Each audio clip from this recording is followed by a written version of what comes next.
Hello दोस्तों, कैसे हैं आप सब। मैं हूं रजत मिश्रा और आप देख रहे हैं मिश्रा इलेक्ट्रिकल क्लासेस। आज हम इस वीडियो में जानेंगे कि क्या हम 50 हर्ट्ज फ्रीक्वेंसी के किसी इंडक्शन मोटर को क्या हम 60 हर्ट्ज फ्रीक्वेंसी पे रन करा सकते हैं। चलिए इस वीडियो को करते हैं शुरू। और हाँ, आप नए हैं तो मेरे इस चैनल को सब्सक्राइब कर बेल आइकन को प्रेस कर ले, जिससे मेरे नए वीडियो का नोटिफिकेशन आपको आसानी से मिलता रहे। चलिए इस वीडियो को करते हैं शुरू। क्वेश्चन ये बहुत से लोगों को कंफ्यूजन रहता है, या बहुत सारे लोग इस क्वेश्चन को सर्च करते हैं गूगल पे कि क्या हम 50 हर्ट्ज फ्रीक्वेंसी के मोटर को 60 हर्ट्ज फ्रीक्वेंसी पे क्या रन करा सकते हैं। तो अगर प्रैक्टिकली अगर हम देखें तो इसे ऐसा नहीं किया जा सकता है। अगर हम किसी 50 हर्ट्ज फ्रीक्वेंसी को 60 हर्ट्ज फ्रीक्वेंसी पे चलाएं तो मोटर के साथ में क्या होगा।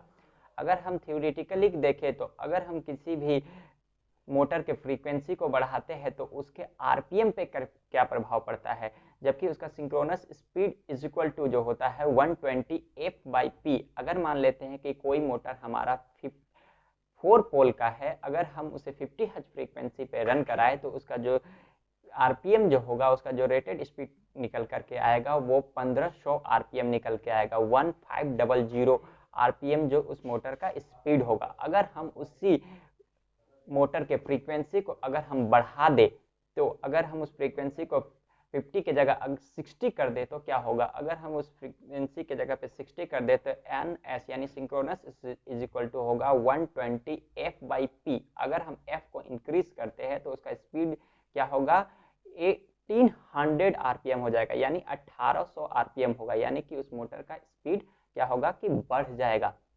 यानी कि अगर जब कोई मोटर अगर 4 पोल का है तो उसका जो रेटेड जो स्पीड है वो 1500 आरपीएम है, क्योंकि उसका जो नेम प्लेट पे मान लेते हैं कि कोई मोटर है, उसके नेम प्लेट पे लिखा हुआ है 1500 आरपीएम। अगर हम उसे फ्रीक्वेंसी बढ़ा दे वेरिएबल फ्रीक्वेंसी ड्राइव के द्वारा और उसके फ्रीक्वेंसी बढ़ाने से उसके स्पीड जब बढ़ जाएगा तो उस मोटर पे क्या होगा। यानी कि जो मान लेते हैं कि उस मोटर का जो रेटेड स्पीड था वो 1500 आरपीएम ही था, लेकिन अगर हमने उसे क्या कर दिया कि उसके फ्रीक्वेंसी को बढ़ाकर उसके स्पीड को बढ़ा दिया। स्पीड के बढ़ाने से क्या होगा कि मोटर में मैकेनिकल लॉसेस बहुत ज़्यादा होने लगेंगे, क्योंकि उसका जो रेटेड स्पीड है वो 1500 आरपीएम ही है, जबकि हमने उसे 1800 आरपीएम कर दिया। यानी फ्रीक्वेंसी बढ़ाकर वेरिएबल फ्रीक्वेंसी ड्राइव के द्वारा हमने उसके स्पीड को बढ़ा दिया। स्पीड के बढ़ाने से क्या हो जाएगा, उसका रेटेड स्पीड जो था उसके रेटेड स्पीड के हमें अंदर ही उसके स्पीड को रखना है। तो बहुत सारे लोग पूछते हैं कि क्या हम वेरिएबल फ्रीक्वेंसी के ड्राइव के द्वारा हम स्पीड को इंक्रीज नहीं कर सकते हैं। तो इंक्रीज कर सकते हैं, लेकिन उसके जो रेटेड स्पीड है हमें उसके अंदर ही मोटर के स्पीड को इंक्रीज और डिक्रीज करना होगा। लेकिन उसकी रेटेड स्पीड से ज़्यादा अगर हम उसकी स्पीड को इंक्रीज कर दे तो उस मोटर के ऊपर मैकेनिकल लॉसेस बहुत ज़्यादा हो जाएंगे। उसके साफ्ट और उसके वायरिंग क्या हो जाएगा कि लूज हो जाएंगे। लूज होने के साथ में उसमें क्या होगा कि वाइब्रेशन बढ़ जाएगा और उस वाइब्रेशन भी बढ़ेगा। और वाइब्रेशन बढ़ने के साथ में मोटर का लोड भी क्या होगा कि वैसे में बढ़ने लगेगा, और साथ ही स्पीड बढ़ेगा तो उसका करंट भी बढ़ेगा, और करंट बढ़ेगा तो आई स्क्वायर आर लॉसेस भी बढ़ेंगे। यानी कि उसमें हीटिंग लॉसेस होंगे। हीटिंग लॉसेस होने के कारण जो उस मोटर का जो इंसुलेशन होगा, वाइंडिंग का इंसुलेशन, वो भी क्या होगा कि जलने के कंडीशन में हो जाएगा, जिसके कारण क्या होगा कि कुछ समय के बाद मोटर जल भी सकता है। अगर हम देखें तो थ्योरेटिकली भी हम मोटर की फ्रीक्वेंसी को नहीं बढ़ा सकते हैं, और प्रैक्टिकली भी अगर हम ऐसा प्रैक्टिकली करते भी है तो मोटर का क्या होगा कि मैकेनिकल जो स्ट्रेंथ है वो कम हो जाएगा, यानी वीक हो जाएगा, और मोटर कुछ समय के बाद डैमेज भी हो जाएगा। इसलिए हम किसी भी 50 हर्ट्ज फ्रीक्वेंसी के मोटर को 60 हर्ट्ज फ्रीक्वेंसी पे रन नहीं करा सकते। अगर हम 60 हर्ट्ज फ्रीक्वेंसी करते हैं तो इसका स्पीड बढ़ेगा।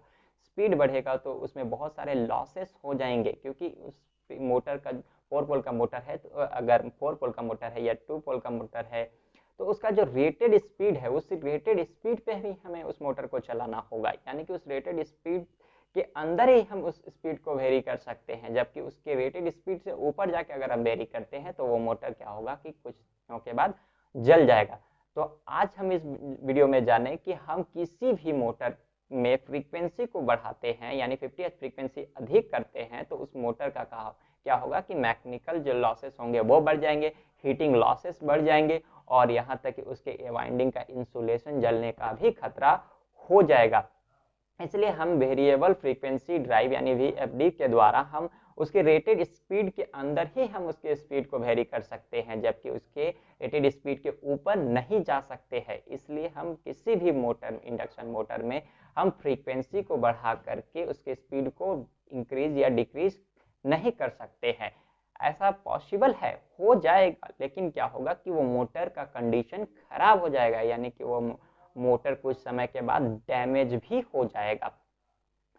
तो एक लाइन में अगर हम इसका जवाब देखें तो हम किसी भी मोटर में फ्रीक्वेंसी को इंक्रीज नहीं कर सकते। फ्रीक्वेंसी को इंक्रीज करके हम उसकी स्पीड को वेरी करते हैं तो वो मोटर का क्या होगा कि जो चलने का खतरा ज्यादा होगा। यानी कि अगर हम फ्रीक्वेंसी को एडजस्ट करके स्पीड को एडजस्ट करते हैं तो उसके रेटेड स्पीड के अंदर ही रख करके हमें उसके स्पीड को हमें एडजस्ट करना होगा। हम मिलते हैं कुछ नेक्स्ट वीडियो में।